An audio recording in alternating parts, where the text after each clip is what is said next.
তোমার খাবার বাবা খেতে পারবো তো? শুকনো শুকনো সব দাঁড়াও আনছি, দাঁড়াও।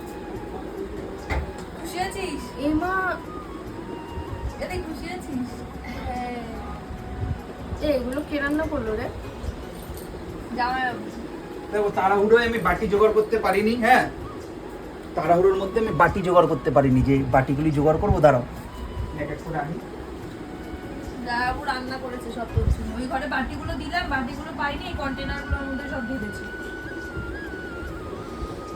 কখন করলি তোরা এত কিছু? না, এগুলো রান্না করিনি, এগুলো হোটেল থেকে আনানো। পুচকুর অবস্থা দেখো। হোটেল থেকে আনানো, কেননা রান্না করার সেই পরিস্থিতি পাইনি প্রথম কথা। আর দ্বিতীয় কথা হলো যে তোমাকে ভেবেছিলাম প্রসাদ খাওয়াবো, কিন্তু প্রসাদটাও পাইনি। তার জন্য ভাবলাম থাক, তোমার এটা দিয়ে তুমি আয় বুনু আয়। দাঁড়াও।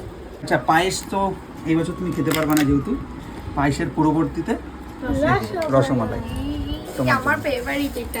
ঠিক আছে, দাঁড়াও।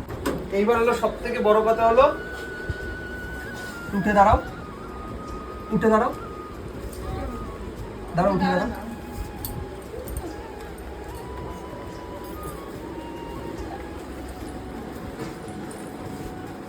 এটা আবার কি? এটা তোমার গিফট, যতটা পেরেছি আমি তোমাকে একটা। দেখ গিফটটা পছন্দ হয় নাকি? এখন তো হাতের একটু অবস্থা খারাপ। এই যে।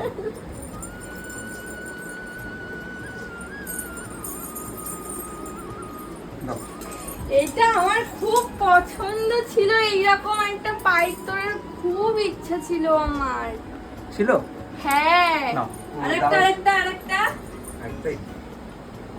এমা পায়ের আংটি আমার আছে, তারপরেও আবার এনেছো। দেখ আংটিটা ডিজাইনটা দেখ। খুব পছন্দ হয়েছে আমার এটা। ভালো আছে? ওঠো, উঠে উঠে দাঁড়াও, দাঁড়াও। এটাই পরবো আজকে আমি এটা দেখে।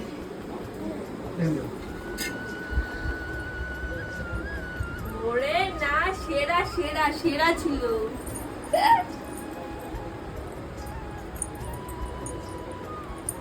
জীবনে আর কি চাই, জীবনে আর কি চাই? এরকম বরের দেওয়া গিফট, এটা আমার খুব পছন্দর ছিল, এইরকম ডিজাইন। কিন্তু আমার মনের কথাটা মানে আমার মানে কি বলবো, ওটা ওটা সাইডের পাটটায় পরি দাও। হ্যাঁ? ওইটার পাশের যে ওই আঙুলগুলো ওগুলোতে পরি দাও। দাও।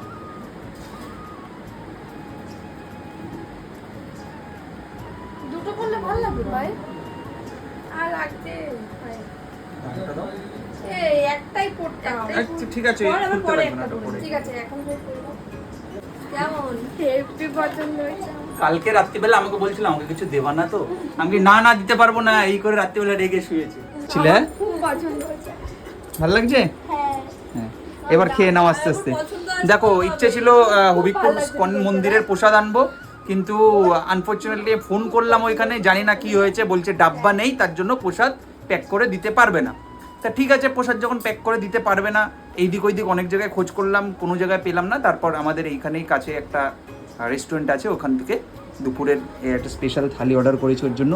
তার মধ্যে আবার কি চিকেন দিতে ভুলে গেছে, আবার গিয়ে এইমাত্র চিকেন নিয়ে আসলাম। ঠিক আছে, তাই এনে নাও, এবার তুমি আস্তে আস্তে খেতে থাকো। চিকেন দিতে ভুলে গিয়ে ভালোই হয়েছে, ও এক জায়গাতে প্রসাদ আনলো, ওটা খেলো জানো। ও আচ্ছা, আমি জানো, তোমার প্রসাদ আমার তাহলে প্রসাদ কপালে ছিল। কোথা থেকে প্রসাদ খেয়েছি বলো তো? কোথা থেকে? জগন্নাথের প্রসাদ খেয়েছি। আচ্ছা, আচ্ছা। পুরীর থেকে আমি চান করে উঠে বসেছি, আমাকে একটা জেঠু এনে বললো কি এই প্রসাদটা আজকে খাবি। অটোমেটিক স্নান করে উঠে ছিল, জন্মদিনের সবই দিন বাবার আশীর্বাদ। জগন্নাথের প্রসাদ খেয়েছি। আমার বাবা থাকলে আজকে খুব খুশি হতো আমার বাবা। আমি মানে প্রত্যেকটা ভিডিওতে তো শোনো বাবার কথা বলি, আর এইটুকুনি এবার করতে তুমি পারলাম একটু তোমার আসো জন্য। আমার কাছে, আসো, না, সবাই আমি মিলে তুমি কখনো আসো। তুমি খাও। তুমি আসো আসো আমার কাছে, আসো আসো আসো।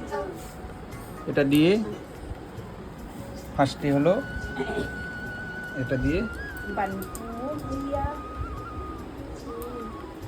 হলো। এবার তুমি আস্তে আস্তে আস্তে আস্তে সব দিয়ে খাও। হাই পুচু। ছোট ছোট কিছু কাজেই না অনেক ভালোবাসা থাকে, যেটা আমরা আমাদের ফ্যামিলি উপভোগ করি। আমার মায়ের তো শরীর ভালো না, এই জন্য মা বাড়িতেই রয়েছে। আর ওই বাড়িতে এমনিও কিছু করতে পারবো না, যেহেতু 1 বছর হয়নি, কিছুই করছি না তেমন। এবার কিছু না করলে তো হবে না, যেহেতু এই দিনটা তো আর বারবার আসে না, তার জন্যই চেষ্টা করলাম।